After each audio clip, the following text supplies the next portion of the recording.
Alright mga bossing, update po natin ang mga katatapos na salpukan. Raymond Moratalla na depensahan ng kanyang IBF lightweight title belt matapos niyang talunin si Robson Conceição via unanimous decision. So wala naman naging duda sa kinalabasan ng resulta, talagang malinis ang panalo nitong si Raymond Moratalla.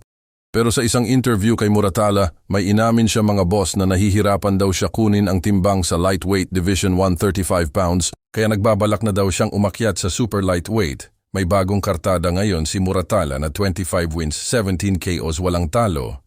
Habang lumagapak naman ang kartada ni Robson Conceição sa 21 wins, 10 KOs may 4 ng talo. Samantala sa salpukang main event naman sa pagitan ni Lamont Roach Jr. at William Zepeda ay matagumpay na nasungkit ng Mexicano ang WBC lightweight title matapos niyang talunin si Lamont Roach via unanimous decision. So dalawang hurado dyan ang umiskor ng 117-111 habang ang isang hurado naman ay umiskor ng 118-110 kung saan pumabor po yan kay Zepeda. Kaya si Zepeda ngayon ang bagong WBC lightweight world champion. May bagong kartada na 34 wins, 27 KOs. May isang talo habang sumadsad naman ang kartada ni Roach sa 25 wins, 10 KOs, may 2 talo.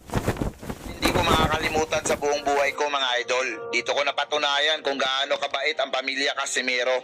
Handang sumuong sa bagyo, ulan, talagang maabot lang ang tulong para sa ating mga kababayan. Kawawa yung una naming nadaanan mga idol, mga bata, naglabas ng kanilang karatula.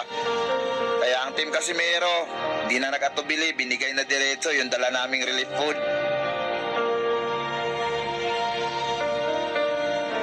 Yan ay unang bahagi pa lang ng aming nadaanan sa daan mga idol.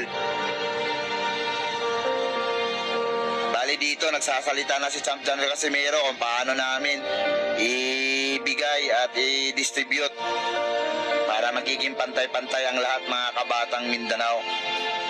Kasi isang buong truck lang yung dala namin at saka talagang affected dito mga idol, buong lugar ng Liti.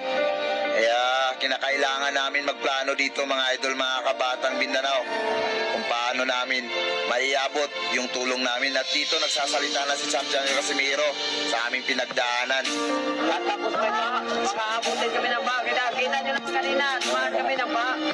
Kaya ito, para sa terkata kanina yung sasakyan ni Shirley. At dito mga idol, mapapansin ninyo, nagsimula nang dumami yung mga tao, mga kabatang Mindanao na nakapila dito.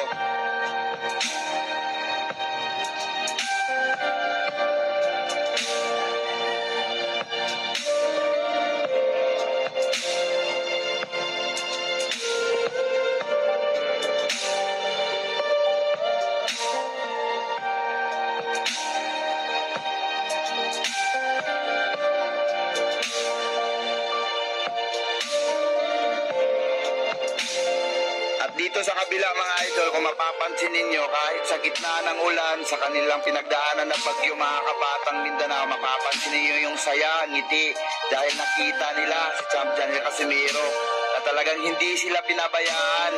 Dito nagpapapicture yung mga